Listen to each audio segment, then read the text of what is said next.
Ji students, today we are going to discuss about what is the effect of substituent upon acidic strength of benzoic acid. benzoic acid ਦੀ ਕਿਸੇ ਵੀ position ਤੇ ਅਗਰ ਅਸੀਂ ਕੋਈ ਸਬਸਟੀਟੂਐਂਟ ਲਗਾ ਦਈਏ ਤਾਂ ਉਹਦਾ benzoic acid ਦੀ ਐਸਿਡਿਕ ਸਟਰੈਂਥ ਦੇ ਉੱਪਰ ਕੀ ਫਰਕ ਪੈਂਦਾ, ਕੀ ਉਹ ਐਸਿਡਿਕ ਸਟਰੈਂਥ ਘਟਦੀ ਆ ਜਾਂ ਐਸਿਡਿਕ ਸਟਰੈਂਥ ਇਨਕਰੀਜ਼ ਕਰਦੀ ਆ, ਵੱਧਦੀ ਆ। तो आ बेटा साढ़े कोल है benzoic acid, ठीक है। benzoic acid is acidic, in detail आप डिस्कस कर चुके हैं, because this bond is polar bond. A bond polar होने करके वीक हो चुकिया, जिदे करके ये बॉन्ड ईजीली ब्रेक करेगा, तो जदों भी ब्रेक करेगा इलैक्ट्रॉन डेंसिटी ऑक्सीजन को जाएगी, तो hydrogen will be released as H positive. That's why benzoic acid is very acidic in nature. Now the question comes that if we attach some substituent upon ortho position, meta position or para position, then what will be its effect upon acidic strength, whether it will decrease or it will increase the acidic strength। तो देखो बेटा साढ़े कोल substituents ਹੁੰਦੇ ਆ ਦੋ ਤਰ੍ਹਾਂ ਦੇ, ਇੱਕ ਹੁੰਦੇ ਆ electron releasing groups ਤੇ ਇੱਕ ਹੁੰਦੇ ਆ electron withdrawing groups, ठीक है जी।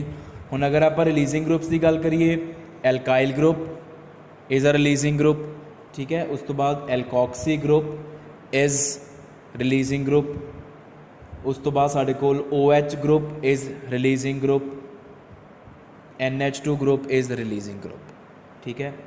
जे आप इलैक्ट्रॉन विड्रॉइंग ग्रुप्स की गल करिए तो nitro group is electron withdrawing group, cyanide group is electron withdrawing, carbonyl group is itself electron withdrawing. तो ये आप सल्फोनिक एसिड ग्रुप की गल कर सकते हैं इन जनरल, तो नाल आप हैलोजेंस की गल कर सकते हैं। ये सारे इलैक्ट्रॉन विड्रॉइंग ग्रुप्स हैं, ठीक है। हुण देखो इलैक्ट्रॉन रिलीज़ करने देने आ या इलैक्ट्रॉन विड्रॉ करने, इलैक्ट्रॉन लेने आ, ये दो तरीके नाल कर सकते हैं ग्रुप्स जिहड़े आ। कुछ ग्रुप्स तो ऐसे होंगे आ जिन्हां दा इंडक्टिव इफैक्ट होंदा। इंडक्टिव इफैक्ट का मतलब होंदा कि simply displacement of electrons towards one atom, it does not involve complete transfer of electrons. Inductive effect दे विच एक होंदा रेजोनेंस इफैक्ट, जिहदे विच इलैक्ट्रॉन्स का कंप्लीट ट्रांसफर हो जाता एक एटम तो दूसरे एटम, मतलब बॉन्ड टुट जाता वा तो बॉन्ड के दोनों इलैक्ट्रॉन दोनों चों कोई एक एटम जिहड़ा आ वो गेन कर लैंदा वा, ठीक है, किसी एक एटम को चले जाते हैं, वो रेजोनेंस इफैक्ट है। जे तो आप इन्हां रिलीजिंग ग्रुप्स की गल करिए तो इन्हां सारे दे सारियां दा प्लस आर इफैक्ट ही कह दें, all of them have plus R effect.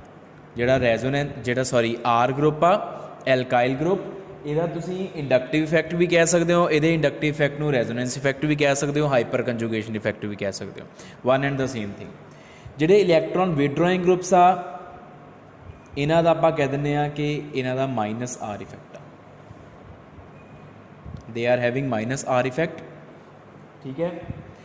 Accept for halogen, जिहड़ा हैलोजन आ इहदा हमेशा ही एक्सैप्शनल केस बनिया रहिंदा। इहदा एक्सैप्शनल केस किद्दां बनिया होया कि ए इलैक्ट्रॉन विड्रॉइंग है due to minus I effect, but नाल दी नाल ए इलैक्ट्रॉन रिलीजिंग है प्लस आर इफैक्ट। ये दो इफैक्ट्स आ, minus I effect and plus R effect, ठीक है जी। बाकी सारियां दा रेजोनेंस इफैक्ट आ माइनस आर इफैक्ट, लेकिन हैलोजन इज़ एक्सैप्शनल, ओदा इलैक्ट्रॉन विड्रॉइंग इफैक्ट है due to minus I effect, minus inductive effect. तो जे रेजोनेंस इफैक्ट की गल करनी है तो वह फिर जो हैलोजन आ वो प्लस आर इफैक्ट होंदा सारे हैलोजनस का, फाइन। बट मोस्टली की हुंदा वा कि जिहड़ा माइनस आई इफैक्ट आ यह ही डोमीनेट करता, इट इज़ डोमीनेटिंग,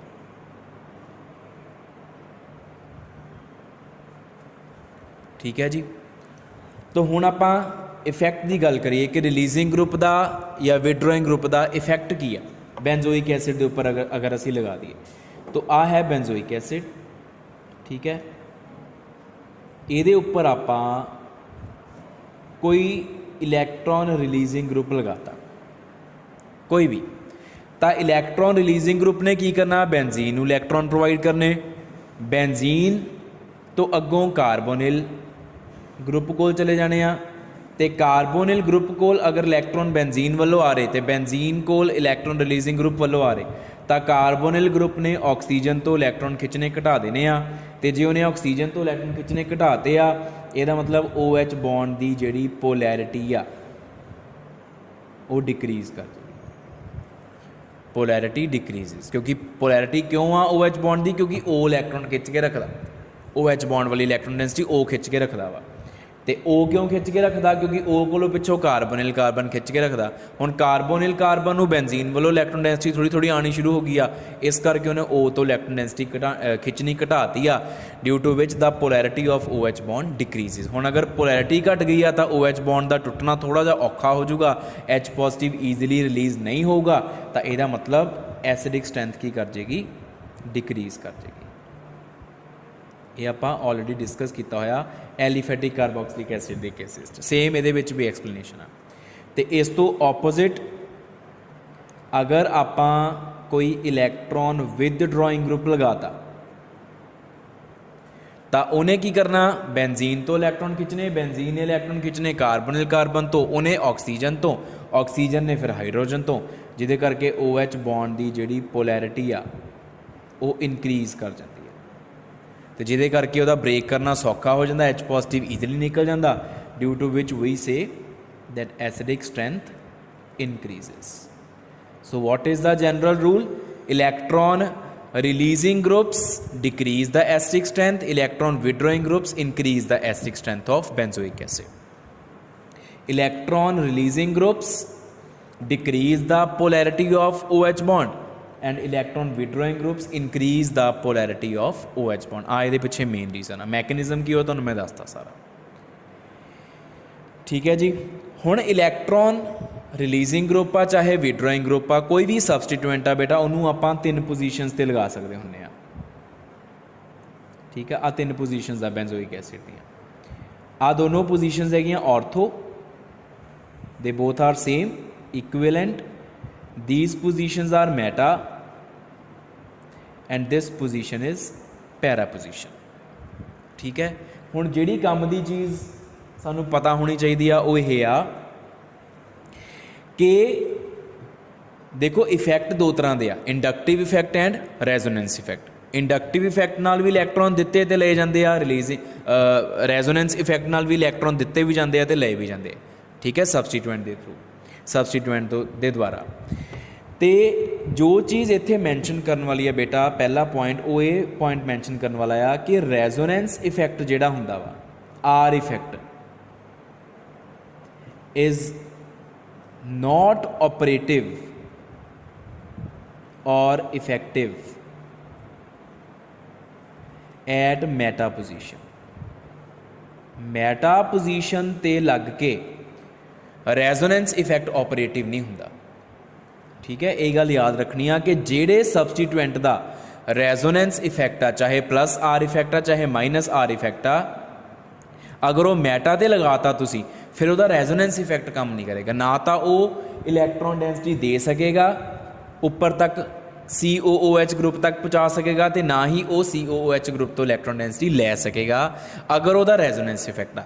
लेकिन अगर इंडक्टिव इफैक्ट आ फिर उन्होंने कोई प्रॉब्लम नहीं है, फिर वो मैटा ते लग के भी अपना इफैक्ट परफॉर्म कर सकता, अपना काम परफॉर्म कर सकता। Resonance effect is non operative at meta position, ये याद रखना हमेशा। तो एक फिर बचा सिर्फ ऑर्थो एंड पैरा पोजीशन। तो ऑर्थो एंड पैरा पोजीशन दे विच अगर बेटा असीं कंपैरिजन करिए इन जनरल, तो इन जनरल बेटा असीं ये कंक्लूजन करते हैं कि इलैक्ट्रॉन रिलीजिंग इफैक्ट और electron withdrawing effect is more operative या effective at ortho position than at para position. कि जे ऑर्थो एंड पैरा का कंपैरिजन करना फिर ऑर्थो के उपर हमेशा इफैक्ट स्ट्रोंगर ही होएगा, चाहे वो रेजोनेंस इफैक्ट आ, चाहे वो इंडक्टिव इफैक्ट आ, चाहे माइनस वाले इफैक्ट आ, चाहे प्लस वाले इफैक्ट आ, ठीक है। मैं इन जनरल गल कर रहा। बट इन जनरल का मतलब है कि अगर मैं कल्ले कार्बोक्सिलिक एसिड की गल ना करा, मान लो मेरे को फिनोल आ, जे मैं ओदी भी गल करा था, but in case of benzoic acid benzoic acid मैं स्पैशल गल कर रहा हूँ। In case of benzoic acid there is observed ortho effect.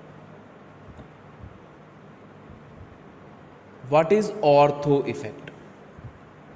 Ortho effect का मतलब है कि whether there is electron releasing group or there is electron withdrawing group, when it is attached at ortho position, it will always increase the acidic strength.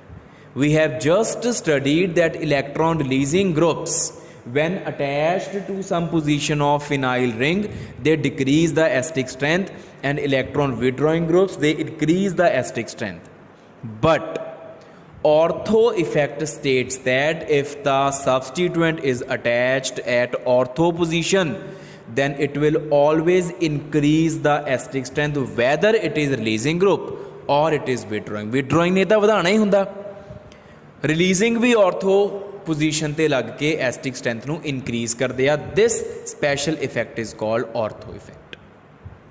तो एक चीज़ दिमाग 'ਚ ਬਿਠਾ ਲੈਣੀ ਆ कि ऑर्थो पोजीशन ते कोई भी ग्रुप लगा दो, उन्हें बेंजोइक एसिड की एसिडिक स्ट्रेंथ नू हमेशा एनहांस ही करना है।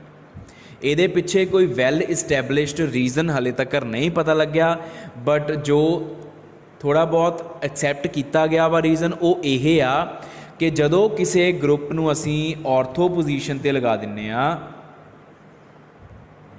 चाहे वो इलैक्ट्रॉन रिलीजिंग ग्रुप आ चाहे वो इलैक्ट्रॉन विड्रॉइंग ग्रुप आ, इत्थे जी लिख दिन्ने आ, तो वो जी की करता है, it provides a type of repulsion, steric repulsion to this hydrogen. आ जिहड़ा जी आ ये OH ग्रुप वाली या COOH ग्रुप के हाइड्रोजन नू स्टैरिक रिपल्शन प्रोवाइड करता, उन्होंने धक्का मारदा, जिदे करके उहदा रिलीज़ सौखा हो जाता है। उहदी नेचर दे इंडिपेंडेंट ਉਹਦੀ स्टैरिक रिपल्शन ਦੇ करके हाइड्रोजन का निकलना सौखा हो जाता, बिकॉज डिस्टेंस बहुत घट है ना। ये जी भी तो फैलिया होंगे, किहड़ा छोटा जिहा जी तो एक आप सिंबल लिखा जस्ट। अगर नाइट्रो हो, देखो नाइट्रो कितना फैलिया होगा, मिथाइल इथाइल होन किन्ने फैले होंगे, वो मिथॉक्सी इथॉक्सी उस तो भी ज़्यादा फैले होंगे। तो वो आ वाले हाइड्रोजन नू COOH के हाइड्रोजन नू the substituent present at ortho position provides a kind of steric repulsion which causes the weakening of OH bond and release of H positive becomes easier. This is the reason behind ortho effect, but this reason is not well established. It is not proven. ठीक है, चलो तो हुण बेटा आप अगों discuss करते हैं इहदियां few examples। तो let us discuss first example। We have benzoic acid, then we have orthonitrobenzoic acid, then we have metanitrobenzoic acid, and then we have paranitrobenzoic acid। इन्हां दे नाम तुसीं नाल नाल लिख लियो। हुण पेपर दे विच जदों भी कंपैरिजन आएगा, पूरा पूरा नाम लिखण की बजाय आप इन्हां कंपाउंड्स नूं अपने कोलों नंबरिंग दे सकते हैं। So this is compound 1 2 3 and 4। एक बारी नाम लिख के इन्हां दे नीचे नाल 1 2 3 4 लिख दो, ताकि सानूं फिर एक्सप्लेनेशन सौखी दी जाए साडे कोल। हुण देखो नाइट्रो ग्रुप लग्या बेंजोइक एसिड ते nitro group is an electron withdrawing group. ठीक है जी, वो एक electron withdrawing group uh.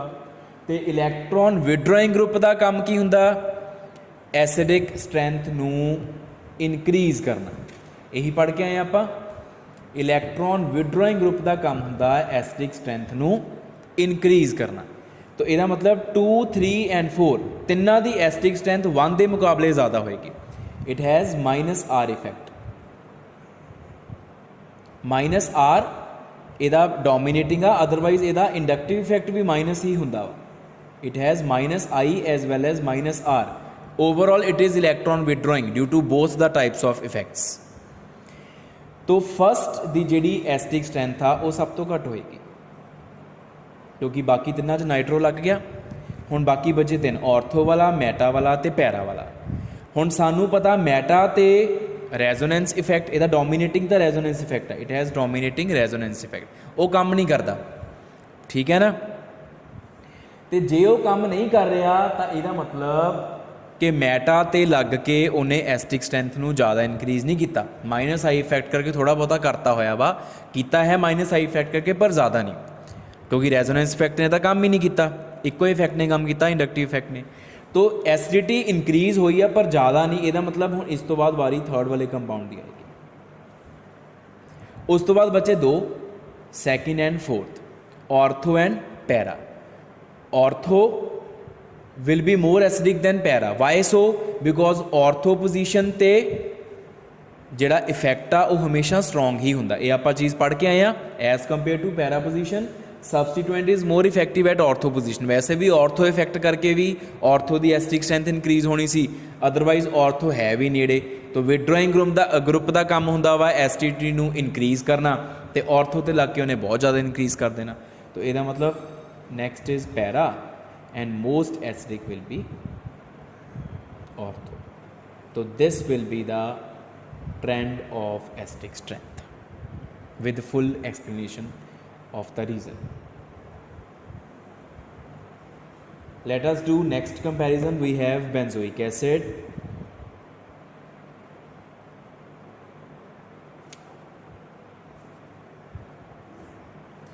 then we have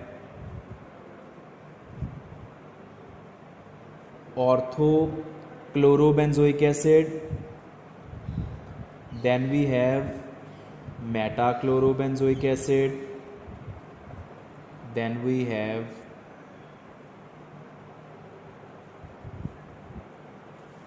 parachlorobenzoic acid. So here the substituent is chloro, और जिहड़ा क्लोरो आ बेटा ਇਹਦੇ ਦੋ ਤਰ੍ਹਾਂ ਦੇ ਇਫੈਕਟ ਹੁੰਦੇ ਆ, ਪਲੱਸ ਆਰ ਇਫੈਕਟ ਤੇ ਨਾਲ minus I effect, plus R effect and minus I effect. और मैं हुणे दस के हटिया वा कि जिहड़ा डोमीनेटिंग आ वो है minus I effect, this is dominating. ठीक है, तो इंडक्टिव इफैक्ट इहदा डोमीनेटिंग आ, इहदा मतलब all in all overall Cl is electron withdrawing group, क्योंकि माइनस आई इफैक्ट आ, प्लस आर इफैक्ट आ, डोमीनेटिंग है ही नहीं का। तो क्लोरीन एक इलैक्ट्रॉन विड्रॉइंग ग्रुप आ, so it will increase the acidic strength of benzoic acid by increasing the polarity of OH bond। तो अगर आप इन्हों नाम दे दिए 1 2 3 एंड 4 कंपाउंड्स को नाम देते, तो फिर definitely 1 will be least acidic, क्योंकि वो क्लोरो नहीं लग्या होया। उस तो बाद बचे 3 ऑर्थो, मैटा ते पैरा। तो इंडक्टिव इफैक्ट है माइनस आई इफैक्ट। तो इंडक्टिव इफैक्ट की खासियत की होंगी आ कि इन्हें तो मैटा से भी काम करना ही करना। ऑर्थो एंड पैरा दे विचों ऑर्थो ते ज़्यादा इफैक्ट होंदा, क्योंकि वो पोजीशन सब तो नेड़े आ। फिर उस तो बाद पोजीशन आ जाती है मैटा, उस तो बाद पोजीशन आ जाती है para. Inductive effect decreases with the distance, its magnitude decreases with the distance.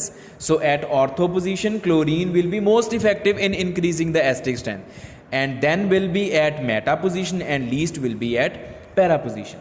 तो ਇਹਦਾ मतलब की होया कि इस तो बाद हुण आएगा 4th नंबर, उस तो बाद आएगा 3rd नंबर, एंड सब तो ज़्यादा एसिडिक होएगा ऑर्थोक्लोरोबेंजोइक एसिड।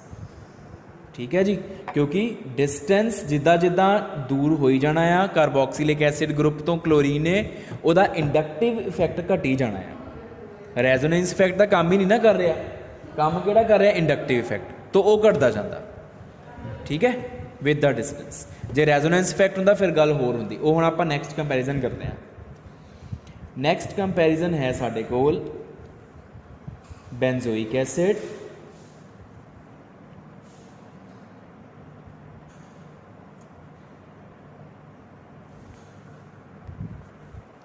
उस तो बाद है साडे कोल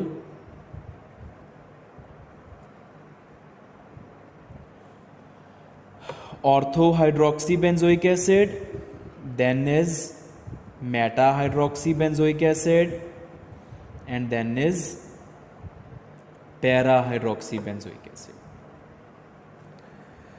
ठीक है जी. Now our substituent is hydroxy group OH. ਤੇ ਜਿਹੜਾ OH ਗਰੁੱਪ ਆ ਬੇਟਾ ਇਹਦਾ ਹੁੰਦਾ ਵਾ plus R effect. It is an electron releasing group, but ਨਾਲ ਦੀ ਨਾਲ ਉਹਦਾ ਮਾਈਨਸ ਆਈ ਇਫੈਕਟ ਵੀ ਹੁੰਦਾ. ਲੇਕਿਨ ਜਦੋਂ ਬੈਂਜ਼ੀਨ ਦੇ ਉੱਪਰ ਲਗਾਤਾ ਹੋਇਆ OH ਨੂੰ ਬੈਂਜ਼ੀਨ ਰਿੰਗ ਦੇ ਉੱਪਰ ਤਾਂ ਇਹਦਾ ਪਲੱਸ ਆਰ ਹੀ ਡੋਮੀਨੇਟਿੰਗ ਹੁੰਦਾ. ਤਾਂ ਹੀ ਮੈਂ ਤੁਹਾਨੂੰ ਪਹਿਲਾਂ ਵੀ ਇਹਦਾ ਪਲੱਸ ਆਰ ਹੀ ਲਿਖਾਇਆ ਸੀ. ਆ ਦੇਖੋ OH ਗਰੁੱਪ ਦਾ plus R when it is attached to benzene ring. ਠੀਕ ਹੈ, ਪਲੱਸ ਆਰ ਇਹਦਾ ਡੋਮੀਨੇਟਿੰਗ, ਅਦਰਵਾਈਜ਼ ਇਹਦਾ ਮਾਈਨਸ ਆਈ ਇਫੈਕਟ ਵੀ ਹੁੰਦਾ ਵਾ. ਹੁਣ ਅਗਰ ਇਹਦਾ ਪਲੱਸ ਆਰ ਡੋਮੀਨੇਟਿੰਗ ਆ ਇਹਦਾ ਮਤਲਬ ਕੀ ਹੋ ਗਿਆ, ਇਹ ਇੱਕ ਇਲੈਕਟ੍ਰੋਨ ਰਿਲੀਜ਼ਿੰਗ ਗਰੁੱਪ ਹੋ ਗਿਆ. ਤੇ ਇਲੈਕਟ੍ਰੋਨ ਰਿਲੀਜ਼ਿੰਗ ਗਰੁੱਪ ਹੋਣ ਕਰਕੇ ਕੀ ਆ, it will decrease the acidic strength. Fine, ਇਹਨੇ ਐਸਿਡਿਕ ਸਟਰੈਂਥ ਨੂੰ ਡਿਕਰੀਜ਼ ਕਰਨਾ ਰਿਲੀਜ਼ਿੰਗ ਗਰੁੱਪ ਹੋਣ ਦੇ ਨਾਤੇ. ਲੇਕਿਨ ਬਟ ਵਾਟ ਹੈਪਨਸ ਕਿ ਔਰਥੋ ਪੋਜੀਸ਼ਨ ਤੇ ਜਿਹੜਾ ਮਰਜ਼ੀ ਗਰੁੱਪ ਲਗਾ ਦਿਓ ਉਹਨੇ ਹਮੇਸ਼ਾ ਐਸਿਡਿਕ ਸਟਰੈਂਥ ਨੂੰ ਇਨਕਰੀਜ਼ ਹੀ ਕਰਨਾ ਹੁੰਦਾ ਵਾ. ਠੀਕ ਹੈ, ਤੋ ਇਹਦਾ ਮਤਲਬ when attached at ortho position the OH group will increase the acidic strength to largest extent. तो 2 ਦੀ acidic strength ਸਭ ਤੋਂ ਜ਼ਿਆਦਾ ਹੋਗੀ. ਠੀਕ ਹੈ, ਫਿਰ ਬਚੇ 3, ਫਸਟ, ਥਰਡ ਐਂਡ ਫੋਰਥ. ਆ ਤਾਂ ਸਭ ਤੋਂ ਜ਼ਿਆਦਾ ਹੋ ਗਿਆ. ਹੁਣ ਫਸਟ ਦੇ ਵਿੱਚ OH ਗਰੁੱਪ ਨਹੀਂ ਲੱਗਿਆ ਹੋਇਆ, ਥਰਡ ਦੇ ਵਿੱਚ ਮੈਟਾ ਤੇ ਲੱਗਿਆ ਤੇ ਫੋਰਥ ਵਿੱਚ ਪੈਰਾ ਤੇ. ਹੁਣ ਕਿਉਂਕਿ ਇਹਦਾ ਹੈਗਾ ਪਲੱਸ ਆਰ ਇਫੈਕਟ ਤੇ ਰੈਜ਼ੋਨੈਂਸ ਇਫੈਕਟ ਮੈਟਾ ਤੇ ਤਾਂ ਕੰਮ ਕਰਦਾ ਹੀ ਨਹੀਂ. ਇਹਦਾ ਮਤਲਬ ਮੈਟਾ ਪੋਜੀਸ਼ਨ ਤੇ OH ਦਾ ਪਲੱਸ ਆਰ ਇਫੈਕਟ ਕੰਮ ਨਹੀਂ ਕਰਨਾ. ਤੇ ਜੇ ਪਲੱਸ ਆਰ ਇਫੈਕਟ ਕੰਮ ਨਹੀਂ ਕਰੂਗਾ ਤਾਂ ਕਿਹੜਾ ਇਫੈਕਟ ਕੰਮ ਕਰੂਗਾ, ਡੈਫੀਨੇਟਲੀ ਮਾਈਨਸ ਆਈ ਇਫੈਕਟ ਕੰਮ ਕਰੂਗਾ. ਤੋ ਮਾਈਨਸ ਆਈ ਇਫੈਕਟ ਦਾ ਮਤਲਬ ਹੈ ਇਲੈਕਟ੍ਰੋਨ ਵਿਡਰੋਇੰਗ ਸਿਰਫ ਮੈਟਾ ਪੋਜੀਸ਼ਨ ਤੇ. ਤੋ ਮੈਟਾ ਪੋਜੀਸ਼ਨ ਤੇ ਇਲੈਕਟ੍ਰੋਨ ਵਿਡਰੋਇੰਗ ਹੋ ਗਿਆ ਤੇ ਵਿਡਰੋਇੰਗ ਦਾ ਕੰਮ ਕੀ ਹੁੰਦਾ, ਐਸਿਡਿਕ ਸਟਰੈਂਥ ਨੂੰ ਇਨਕਰੀਜ਼ ਕਰ ਦੇਣਾ. ਇਹਦਾ ਮਤਲਬ ਜਦੋਂ ਮੈਟਾ ਤੇ ਲਗਾਤਾ ਤੁਸੀਂ ਤਾਂ ਫਿਰ ਉਹਦੀ ਐਸਿਡਿਕ ਸਟਰੈਂਥ 1 ਦੇ ਮੁਕਾਬਲੇ ਜ਼ਿਆਦਾ ਹੋ ਜਾਣੀ ਹੈ. ਤੋ ਫਿਰ ਇੱਥੇ ਥਰਡ ਆ ਜਾਣਾ, ਫਿਰ ਫਸਟ ਆ ਜਾਣਾ ਤੇ ਐਂਡ ਤੇ ਆ ਜਾਣਾ ਫੋਰਥ. ਕਿਉਂਕਿ ਫੋਰਥ ਤੇ ਲੱਗਿਆ ਪੈਰਾ ਤੇ ਪੈਰਾ ਤੇ ਲੱਗ ਕੇ ਤਾਂ ਰੈਜ਼ੋਨੈਂਸ ਇਫੈਕਟ ਨੇ ਕੰਮ ਕਰਨਾ ਹੀ ਆ. ਤੇ ਰੈਜ਼ੋਨੈਂਸ ਇਫੈਕਟ ਤਾਂ ਇਲੈਕਟ੍ਰੋਨ ਦੇ ਰਿਹਾ ਵਾ, ਰਿਲੀਜ਼ਿੰਗ ਗਰੁੱਪ ਦਾ ਕੰਮ ਕਰ ਰਿਹਾ ਪੈਰਾ ਤੇ ਲੱਗ ਕੇ ਉਹ, ਜਿਹਨੇ ਐਸਿਡਿਕ ਸਟਰੈਂਥ ਨੂੰ ਘਟਾ ਦੇਣਾ. ਤੋਂ 1 ਦੇ ਮੁਕਾਬਲੇ ਫੋਰਥ ਦੀ ਘਟ ਗਈ ਪਰ ਥਰਡ ਦੀ ਵੱਧ ਗਈ ਕਿਉਂਕਿ ਥਰਡ ਤੇ ਮੈਟਾ ਤੇ ਲੱਗਿਆ ਤੇ ਮੈਟਾ ਤੇ ਰੈਜ਼ੋਨੈਂਸ ਇਫੈਕਟ ਤਾਂ ਫਿਰ ਕੰਮ ਕਰਦਾ ਨਹੀਂ. ਕੰਮ ਸਿਰਫ ਔਰ ਸਿਰਫ ਇੰਡਕਟਿਵ ਇਫੈਕਟ ਕਰੇਗਾ ਬਸ, ਅਦਰਵਾਈਜ਼ ਇੰਡਕਟਿਵ ਇਫੈਕਟ ਨਹੀਂ ਕੰਮ ਕਰਦਾ, ਆਪਰੇਟਿਵ ਨਹੀਂ ਹੁੰਦਾ ਉਹ. ਠੀਕ ਹੈ ਜੀ, ਰੈਜ਼ੋਨੈਂਸ ਇਫੈਕਟ ਆਪਰੇਟਿਵ ਹੁੰਦਾ ਪਰ ਰੈਜ਼ੋਨੈਂਸ ਇਫੈਕਟ ਡੋਮੀਨੇਟ ਕਰ ਚੁੱਕਿਆ ਹੁੰਦਾ ਉਹਦੇ ਉੱਪਰ ਤੇ ਮੈਟਾ ਤੇ ਰੈਜ਼ੋਨੈਂਸ ਇਫੈਕਟ ਰਹਿੰਦਾ ਹੀ ਨਹੀਂ. ਫਿਰ ਇਸ ਕਰਕੇ ਇੰਡਕਟਿਵ ਇਫੈਕਟ ਆਪਣਾ ਕੰਮ ਕਰ ਦਿੰਦਾ, ਉਹ ਐਸਿਡਿਟੀ ਨੂੰ ਇਨਕਰੀਜ਼ ਕਰ ਦਿੰਦਾ. ਠੀਕ ਹੈ ਜੀ, ਨੈਕਸਟ ਕੰਪੈਰੀਜ਼ਨ ਹੈ ਹੁਣ ਸਾਡੇ ਕੋਲ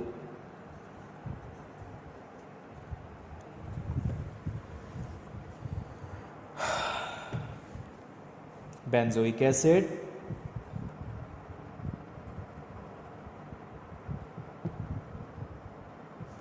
then we have orthomethyl benzoic acid, metamethyl benzoic acid, paramethyl benzoic acid. 1, 2, 3 and 4. ਹੁਣ ਮਿਥਾइल ग्रुप लग गया and methyl group is an electron releasing group. ठीक है, तो ਇਹਦਾ ਇਲੈਕਟ੍ਰੋਨ ਰਿਲੀਜ਼ਿੰਗ ਗਰੁੱਪ ਆ. ਹਾਈਪਰ ਕੰਜੂਗੇਸ਼ਨ ਦੀ ਹੈਲਪ ਨਾਲ ਵੀ ਤੁਸੀਂ ਕਹਿ ਸਕਦੇ ਹੋ ਤੇ ਇਹਦੇ ਹਾਈਪਰ ਕੰਜੂਗੇਸ਼ਨ ਇਫੈਕਟ ਨੂੰ ਰੈਜ਼ੋਨੈਂਸ ਇਫੈਕਟ ਨਾਲ ਵੀ ਕਨਫਿਊਜ਼ ਕਰ ਲੈਂਦੇ ਆ, ਮਤਲਬ ਉਹਨੂੰ ਰੈਜ਼ੋਨੈਂਸ ਇਫੈਕਟ ਵੀ ਕਹਿ ਸਕਦੇ ਆ ਤੇ ਇੰਡਕਟਿਵ ਇਫੈਕਟ ਵੀ ਕਹਿ ਦਿੰਦੇ ਆ. ਠੀਕ ਹੈ, ਬੈਂਜ਼ੀਨ ਤੇ ਲੱਗਿਆ ਤਾਂ ਰੈਜ਼ੋਨੈਂਸ ਇਫੈਕਟ ਕਹਿਤਾ, ਅਦਰਵਾਈਜ਼ ਉਹ ਹਾਈਪਰ ਕੰਜੂਗੇਸ਼ਨ ਇਫੈਕਟ ਹੁੰਦਾ ਐਲਕਾਈਲ ਗਰੁੱਪਸ ਦਾ, ਉਹਨੂੰ ਫਿਰ ਅਸੀਂ ਇੰਡਕਟਿਵ ਇਫੈਕਟ ਵੀ ਕਹਿ ਦਿੰਦੇ ਹਾਂ. ਤੋ ਇਹ ਇਲੈਕਟ੍ਰੋਨ ਰਿਲੀਜ਼ਿੰਗ ਗਰੁੱਪਸ ਆ ਆਲ ਇਨ ਆਲ ਓਵਰਆਲ. ਤੇ ਇਲੈਕਟ੍ਰੋਨ ਰਿਲੀਜ਼ਿੰਗ ਗਰੁੱਪ ਆ, ਦੇਅਰਫੋਰ ਐਸਿਡਿਕ ਸਟਰੈਂਥ ਨੂੰ ਕੀ ਕਰੇਗਾ ਇਹ, definitely acidic strength will decrease ਕਿਉਂਕਿ polarity of OH bond will decrease. ਹੁਣ ਅਗਰ ਐਸਿਡਿਕ ਸਟਰੈਂਥ ਡਿਕਰੀਜ਼ ਕਰੇਗਾ ਤਾਂ ਡੈਫੀਨੇਟਲੀ ਜਿਹੜਾ ਫਰਸਟ ਆ ਉਹ ਬਾਕੀ ਸਾਰਿਆਂ ਦੇ ਮੁਕਾਬਲੇ ਅਸੀਂ ਕਹਾਂਗੇ ਜ਼ਿਆਦਾ ਐਸਿਡਿਕ ਹੋਏਗਾ, ਲੇਕਿਨ ਆਰਥੋ ਇਫੈਕਟ ਪਹਿਲਾਂ ਹੀ ਲੱਗ ਜਾਣਾ। ਆਰਥੋ ਪੋਜੀਸ਼ਨ ਤੇ ਮਿਥਾਈਲ ਲੱਗਿਆ, ਭਾਵੇਂ ਇਲੈਕਟ੍ਰੋਨ ਰਿਲੀਜ਼ਿੰਗ ਆ, ਉਹਨੇ ਐਸਿਡਿਕ ਸਟਰੈਂਥ ਨੂੰ ਹਮੇਸ਼ਾ ਇਨਕਰੀਜ਼ ਹੀ ਕਰਨਾ। तो सैकेंड ਦੀ एसिडिटी सब तो ज़्यादा, फिर फस्ट ਦੀ आ जाएगी। ठीक है, उस तो बाद फिर दो बचते आ मैटा एंड पैरा। तो क्योंकि ਇਹਦਾ electron releasing effect overall inductive effect करके ਅਸੀਂ कह ਦਿੰਦੇ ਆ, तो फिर इंडक्टिव इफैक्ट ਜਿਹੜਾ ਆ ਉਹ मैटा ਤੇ भी ऑपरेट करना ही करना ਵਾ ਨਾਲ ਦੀ ਨਾਲ। तो मैटा फिर क्योंकि कंपैरेटिवली नेड़े आ पोजीशन, इस करके ਅਸੀਂ कह ਦਿੰਦੇ ਆ कि ਇੱਥੇ थर्ड आ गया तो ਇੱਥੇ लास्ट ਤੇ फोर्थ आ गया। ठीक है जी, तो आ ट्रेंड बन जाएगा। This trend will be followed. Alkyl groups, they are overall electron releasing group due to both plus I effect और you can say plus R effect। दोनों इफेक्ट काम करने हैं ना दे। फाइन, तो this is all about the effect of substituents upon acidic strength of benzoic acid। That's all. Thank you।